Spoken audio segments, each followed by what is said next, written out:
Hello everyone, कैसे हैं आप सभी। उम्मीद करता हूं सभी स्वस्थ होंगे, मस्त होंगे और आपकी पढ़ाई भी अच्छी चल रही होगी। प्यारे बच्चों, जो पढ़ाई अच्छी चल रही है उसे हमें बहुत अच्छी करनी होगी, क्योंकि हमें अब की बार 2023-24 के 12th एग्जाम में हिंदी लैंग्वेज में भी हम लोगों को 95% से अधिक अंक प्राप्त करना है।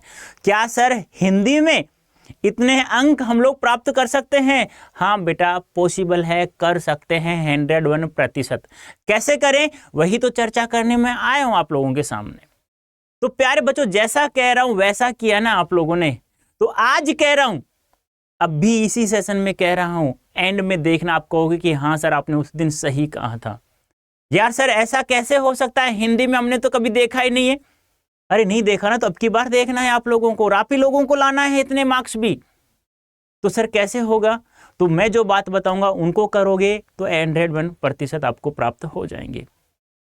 क्योंकि कहा जाता है ना, पंछी उड़े और पंख ना हिले, ऐसा हो नहीं सकता।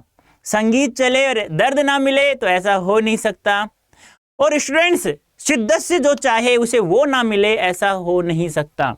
तो शिद्दत से चाहना है आप लोगों को कि हाँ, जैसा सर कह रहे हैं वैसा मैं करूंगा, ईमानदारी के साथ मेहनत करूंगा, तो मुझे इतना अंक अवश्य प्राप्त करना है। इससे ज़्यादा करना है। देखो 95% प्लस बोला है मैंने, ये अंक तो बिल्कुल नॉर्मल है 100 में से, मुझे तो प्लस से आगे चाहिए।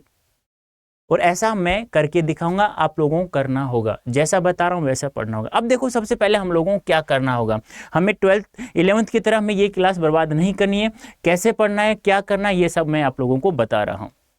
अब देखो, सभी पढ़ाई करते हैं, अब इनमें से कुछ बच्चे ऐसे होते हैं जो प्यारे बच्चों 95% अधिक अंक प्राप्त करते हैं। सबसे पहले हमें अध्यापक की सभी बातों पर अमल करना है, सभी बातों को ध्यान से सुनना है और उसी के अकॉर्डिंग हमें रास्ता चयन करना है। अब जैसा मैं बता रहा हूं, अब मैं अध्यापक आपके सामने मैं बता रहा हूं, वो आप लोग करोगे तो आप लोग आराम से 95% से अधिक अंक प्राप्त कर सकते हो।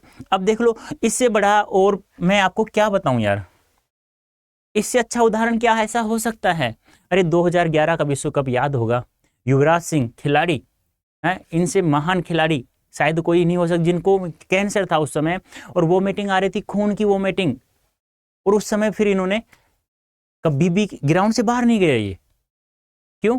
ये होती एक जज्बा होता है, एक मेहनत करने का जज्बा, कर्म पर विश्वास था इनको कि हाँ, मैं अब की बार विश्व कप में जिता कर रहूंगा, और ऐसा इन्होंने किया भी है। तो आप लोगों को क्या करना है, आपको ऐसा कुछ नहीं करना है, बस जैसा मैं बता रहा हूं, बस शांति से आप लोगों को उनको सुनना है और पढ़ाई करना है। अब क्वेश्चन के टाइप्स हम लोग बात करें तो क्वेश्चन किस किस प्रकार के टाइप्स के होंगे? दो प्रकार के टाइप्स होंगे हमारे पास। नंबर 1 होगा ऑब्जेक्टिव और नंबर 2 होगा सब्जेक्टिव। ऑब्जेक्टिव जिसे हम लोग कह सकते हैं एमसीक्यू, मल्टीपल चॉइस क्वेश्चंस वाले होंगे, और एक होगा सब्जेक्टिव, यानी जिसे हम लोग कहते हैं ना लेखन वाई डेस्क्रिप्टिव, यानी कि हमें लिखना पड़ता है। दो ही प्रकार के क्वेश्चन होंगे हमारे एग्जाम में। अब आप लोगों को यदि पूरा पेपर यदि आपका ऑब्जेक्टिव होता ना, तो बेटा मैं 100% मार्क्स दिला देता, 101%, चाहे पेपर कैसा भी हो आपका हिंदी का।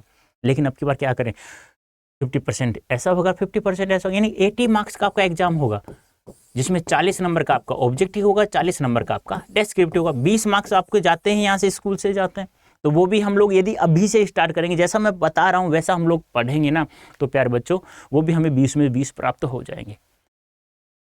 तो सबसे पहले हमें पता करना है कि सर हमारी कक्षा 12 का जो एग्जाम होगा वो कैसे होगा, कितने मार्क्स का होगा बोर्ड का एग्जाम, हमें पता चले। तो प्यारे बच्चों एक बार इसे समझते हैं। देखो 2023-24, ठीक है, ये एग्जाम है हमारा 12वीं का, हिंदी कोर जिसे कहते हैं आधार, ठीक है। हाँ, अब हमारे दो भाग होंगे, ए और ब होंगे, यानी पहला होगा वस्तुप्रक यानी एमसीक्यू, ध्यान रखना एमसीक्यू होगा, एमसीक्यू, ठीक है। हाँ, ये ध्यान आपको रखना है थोड़ा सा, 1 मिनट बेटा, एमसीक्यू, ठीक है। और दूसरा होगा आपका सब्जेक्टिव, वर्णनात्मक जिसे हम लोग कहते हैं, और ये होगा 2 पेपर। इसमें 40 प्रश्नों के उत्तर देने होंगे आप लोगों को, टोटल 40 वस्तुप्रक प्रश्न पूछे जाएंगे, और 40 जिनमें 40 प्रश्नों के उत्तर देने होंगे आप लोगों को। वर्ण व्यय में पूछे जाने वाले प्रश्नों के उचित आंतरिक विकल्प के आधार पर आप लोगों को आंसर देना होगा। तो इसका मतलब ये हमारे ये ऐसे हैं कि 40 में से 40 मार्क्स हम लोग प्राप्त कर सकते हैं और एक भी गलत नहीं करेंगे यहाँ से। यहाँ रही बात वर्णात्मक की, जैसा मैं समझा रहा हूँ, जैसा मैं लिख के आपको PDF उपलब्ध करवाऊंगा वैसा का वैसा आपको समझना है और वैसा का वैसा लिख के आना है, तो यहाँ से भी कोई नंबर नहीं कटेगा आप लोगों का। अब ये है हमारा सिलेबस, यानी कि क्या क्या होगा। देखो, एक तो गद्यांश पूछा जाएगा जिससे संबंधित 10 प्रश्न होंगे, 1 अंक का होगा, और वो कैसा होगा, अपठित। अपठित क्या होता है, जो पढ़ा हुआ नहीं है हमारा। ऐसा ही अपठित पद्यांश होगा जिससे 5 प्रश्न पूछे जाएंगे।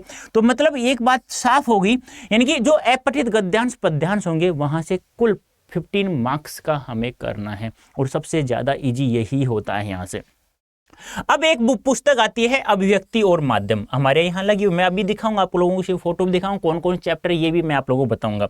यहां से इकाई 1 से पाठ संख्या 3, 4, 5 पर आधारित क्या पूछा जाएगा, प्रश्न पूछे जाएंगे, और 5 प्रश्न होंगे, और प्रत्येक प्रश्न कितने अंक का होगा, 1 अंक का होगा, यानी कितने मार्क्स के होंगे, टोटल 5 मार्क्स के होंगे। यानी कि 3, 4, 5 कौन सी पुस्तक है, अभिव्यक्ति और माध्यम। ये आप लोग देख सकते हैं आराम से, ऐसा नहीं है। हाँ, मैं साइट ही बताऊंगा, ये आपको कहां से मिलेगा, ये साइट ही मैं बताऊंगा, वहां से आप लोगों को ये प्राप्त हो जाएगा, वहां से भी देख सकते हैं। ठीक है, उसके बाद एक पुस्तक है आपकी आरोह भाग 2 बहुविकल्प, यानी कि MCQ होंगे, टोटल 10 मार्क्स का होगा। आरोह भाग 2 से बहुविकल्पीय होंगे, जिसमें पठित काव्यांश यानी कि जो कविता खंड है ना, काव्य खंड है, जिसे पद खंड भी कहते हैं, वहां से 5 बहुविकल्पीय प्रश्न पूछे जाएंगे। 5 प्रश्न, प्रत्येक क्वेश्चन 1 मार्क्स का होगा, टोटल 5 मार्क्स के होंगे। ऐसे ही पठित गद्यांश, यानी जो पढ़ा हुआ गद्यांश है उससे आधारित 5 प्रश्न पूछे जाएंगे, ऐसे ही ये 5 मार्क्स के होंगे। दूसरी पुस्तक है पूरक पुस्तिका हमारी वितान भाग 2, यानी कि 3 पुस्तकें होंगी हमारे पास, आरोह भाग 2, वितान भाग 2 और अभिव्यक्ति और माध्यम। बस, ज्यादा कुछ भी नहीं है, यहां से ध्यान रखना। वितान भाग 2 से बहुविकल्पीय प्रश्न होंगे, कुल 10 मार्क्स का होगा। अब देखो, यहां से जो हमारा आरोह भाग 2 है वहां से बहुविकल्पीय प्रश्नों की हम लोग बात करें तो 5, 5, 10 हैं, और वितान से भी 10 हैं। ये आप लोगों को ध्यान में रखना होगा। लेकिन ये जो पूछा जाएगा, ये आरोह में से ये पूछा जाएगा पठित काव्यांश और पठित गद्यांश, यानी पठित पद्यांश और पठित गद्यांश से पूछे जाएंगे। और ये आपका यहाँ से कोई गद्यांश नहीं आएगा। आप लोगों को जो हमारे पास 3 चैप्टर हैं, उन तीनों चैप्टरों में कौन कौन चैप्टर हैं बता सकते हैं तो कमेंट बॉक्स में आप लोग मुझे बताइए, उसके बाद मैं बताऊंगा कि सूझ है और कौन कौन सा आप लोग बताइए, मैं नहीं बताऊंगा अभी। ठीक है, आगे देखते हैं। अब पुस्तक आती है अभिव्यक्ति और माध्यम। यहां से जनसंचार और सृजनात्मक लेखन पाठ संख्या 3, 4, 5, 11, 12 और 13 पर आधारित प्रश्न पूछे जाएंगे। कुल अंक होगा 16 होगा, जिसमें से आप लोग देख सकते हैं 3 दिए गए 3 अप्रत्यय विषयों में से किसी एक विषय पर लगभग 120 शब्दों में रचनात्मक लेखन लिखना है। यानी कि 3 में से, यानी कि बहुविकल्पीय मतलब बहुविकल्पीय अथवा में होंगे, जिसमें से 1 करना है, 1 होगा आपका 6 अंक का होगा। ऐसे कहानी का नाट्य रूपांतर एक चैप्टर है, रेडियो नाटक अप्रत्यय विषयों पर लेखन आधारित 2 प्रश्न होंगे और 2 प्रश्न 2 अंक के होंगे। अब यह सब आप लोगों को देख लेना है, ठीक है, आराम से पढ़ लेना, ये सब आपके सामने है। यानी काव्य खंड से कौन कौन सा प्रश्न पूछा जाएगा, ये आरोह भाग 2 वितान भाग 2 से है। अब मैं आपको बताने जा रहा हूं कि हम लोगों को कौन कौन से चैप्टर हम लोगों को पढ़ने होंगे। ये सब आप लोग पढ़ सकते हैं आसानी से, कोई दिक्कत नहीं है कि गद्य खंड से किस किताब से कितने क्वेश्चन पूछ जाएंगे, कितने में से कितने करने होंगे, कितने मार्क्स का होगा, ये सब मैं यहाँ बता चुका हूं आप लोगों को। ठीक है, अब देखिए, ये है हमारी पुस्तक आरोह भाग 2। ठीक है, यहां से ये काव्य खंड है, यानी पदखंड जिसे कहते हैं। हरिवंश राय बच्चन जी द्वारा आत्म परिचय एक गीत है। एक बात और ध्यान रखना, किसी भी प्रकार की परीक्षा हो, चाहे कंपटीशन हो, चाहे हमारी बोर्ड का एग्जाम हो, सबसे पहले हमें हमारा सिलेबस उंगलियों पर होना चाहिए। अब हिंदी में यदि आप लोगों को 95% से अधिक अंक चाहिए तो सबसे पहले हमें पाठ्य चैप्टरों के नाम, उनके लेखकों के नाम याद होने चाहिए। आपसे यह भी पूछा जा सकता है कि बताइए हमारी 12th क्लास में आरोह भाग 2 में हरिवंश राय बच्चन जी द्वारा कितनी कविताएं संकलित है, 1, 2, 3, 4 बहुविकल्प पूछा जा सकता है। फिर क्या करोगे आप लोग? तो आप लोगों को पहले हमें सिलेबस याद करना है। ये देख लेना, टोटल कुल चैप्टर कितने हैं, 9 है। कहां से? काव्य खंड से। किस पुस्तक से? आरोह भाग 2 से। फिर गद्य खंड है, आरोह भाग 2 ही है पुस्तक। यहां से हमारे यानी कि टोटल चैप्टर 15 है। 15 में से 9 चैप्टर हमारे काव्य खंड के हैं और 6 चैप्टर हमारे 3 और 3 6 चैप्टर हमारे गद्य खंड के हैं। तो यहां से हम लोग चर्चा कर लें तो हमें पता है क्या कि 10 बहुविकल्पीय क्वेश्चंस और कुछ सब्जेक्टिव क्वेश्चन यहां से पूछे जाएंगे। आगे हम बात करें तो वितान भाग 2 3 चैप्टर हैं, सिल्वर वेडिंग है, सूज है और अतीत में दबे पांव है, ये लेखकों के नाम है। ठीक है, उसके बाद अभिव्यक्ति और माध्यम है, क्योंकि अभिव्यक्ति और माध्यम ये पुस्तक है कक्षा 11 व 12 के लिए है, तो यहाँ केवल मैंने कक्षा 12 के लिए जो चैप्टर है वही मैंने आपके सामने यहाँ, ऐसा नहीं है कि ये मैं अलग से बता रहा हूं, नहीं, ये इसी चैप्टर में है, वहां से ही लेके आओ। ये कहाँ मिलेगा ये भी मैं आपको बता दूंगा। ठीक है, ये चैप्टर है, अब पढ़ लोगे। अब यह सब हम लोग क्या ये 3 किताबें में से जितने चैप्टर हैं क्या सर हम लोग अच्छे से पढ़ सकते हैं? हाँ बेटा, अच्छे से आप लोग पढ़ सकते हैं, कोई दिक्कत नहीं है किसी प्रकार। आप लोगों को क्या क्या करना होगा अब वो ध्यान से सुनना है। आप लोगों को कुछ भी नहीं करना, डेली जो लाइव सेशन लेता है ना, डेली कंटिन्यू लेना है। आप लोगों को कंटिन्यू आप लोगों को सेशन लेना है। जब जब सेशन लगेगा टाइमिंग आपको बता दी जाएगी। नहीं पता है तो अड्डा 24/7 CUET यूट्यूब चैनल को आप लोग सब्सक्राइब कर ले, बेल आइकन को प्रेस कर ले। ठीक है, हाँ, और एक बात और ध्यान रखना, आप लोगों को कोई भी नोटिफिकेशन यदि नहीं मिलता है तो आप लोग किसी भी सेशन के कमेंट बॉक्स में आप लोग लिख सकते हैं सर मुझे नोटिफिकेशन नहीं मिल रहा है, तो आपका सॉल्यूशन वो भी हो जाएगा। ठीक है, अब देखो कंटिन्यू यदि आप लोग लाइव सेशन लेते हैं फिर उसकी PDF हम लोग टेलीग्राम चैनल के द्वारा बता दिया जाएगा कहाँ कहाँ से आपको प्राप्त होगी, तो उसका PDF मिल जाएगा।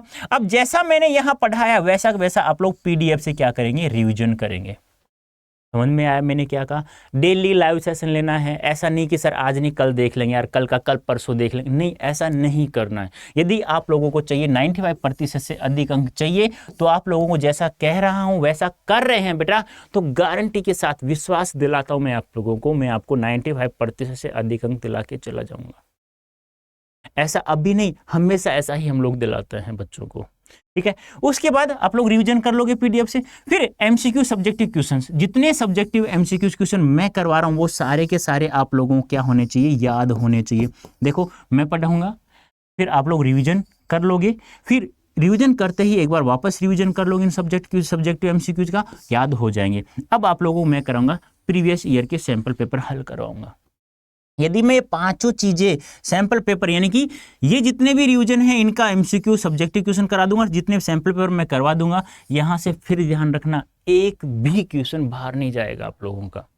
एक बार आप लोगों को देखो प्यारे बच्चों, विश्वास आप लोगों को करना ही होगा, क्योंकि एक बात बताए, इसी पर पूरी दुनिया टिकी हुई है। चाहे आप लोग विश्वास नहीं होता है तो पहले जो बच्चे हैं, जितने बच्चों ने एग्जाम दिलाया है उनसे भी आप पूछ सकते हैं कैसा पढ़ाते हैं, ये भी आप लोग देख सकते हैं CUET यूट्यूब चैनल पे। यानी कि एक एक टॉपिक को बहुत अच्छे से पढ़ाया जाता है। ऐसा नहीं कि आपसे पैसा ले रहे हैं, भाई फ्री ऑफ कॉस्ट पढ़ा रहे हैं आप लोग, बस आप लोगों को समय पर लाइव सेशन लेना है, PDF उपलब्ध होता है, रिवीजन करना है, बार बार रिवीजन करना है, और फिर सैंपल पेपर। अब कहोगे सर सैंपल पेपर हमें पहले ही देखने चाहिए, तो कहाँ से देखेंगे लोग? तो प्यारे बच्चों यहाँ से आप लोग देख सकते हैं। CBSE एकेडमिक साइट अपन जैसे ओपन करोगे तो ये साइट इस प्रकार से ओपन होगी आप लोगों के सामने, इस प्रकार से ओपन होगी, ये जैसे होगा। अब यहाँ देखो आप लोगों ने सिलेबस देखा जो स्टार्ट में मैंने बताया, तो कैरिकुलम यहाँ से सिलेबस देख लीजिएगा और यहाँ से आप लोगों को सैंपल पेपर क्वेश्चन मिल जाएंगे। यह स्ट्रेटजी होगी हमारे लिए। यदि ऐसा आप लोग कर लेते हो तो सफलता आप लोगों की 100% आपको प्राप्त होगा। और आज कह रहा हूं हम लोग इतने मार्क्स आराम से इजी वे में प्राप्त कर सकते हैं प्यारे बच्चों। क्या आप लोग ऐसा चाहते हैं? तो मुझे कमेंट बॉक्स में यस या नो में आंसर चाहिए। जैसे सेशन फिनिश हो तो मुझे कमेंट बॉक्स में आप लोग यस सर हम जैसा आप चाह रहे हैं वैसा हम लोग करेंगे, और हमें 95% से अधिक अंक हमें चाहिए हिंदी लैंग्वेज में। ये जो इम्पॉसिबल आप लोग लग रहा है कि 95% से अधिक अंक, वो भी हिंदी विषय में, आज तक किसी ने प्राप्त नहीं किया। अरे भाई बहुत सारे बच्चों ने प्राप्त किया है, 100% मार्क्स प्राप्त नहीं किया, वो भी सब्जेक्टिव पेपर में। लेकिन MCQ जाता है ना तो उसमें तो 100% मार्क्स आराम से प्राप्त हो जाते हैं। तो प्यारे बच्चों कैसे लगी आप लोगों को स्ट्रेटेजी या प्लान? क्या आप लोगों को लगता है कि आप लोग 95% से अधिक अंक प्राप्त कर सकते हैं? तो मुझे कमेंट बॉक्स में यस या नो में आंसर भी आपको देना है। तो प्यारे बच्चों अभी के लिए इतना ही, धन्यवाद, थैंक यू सो मच।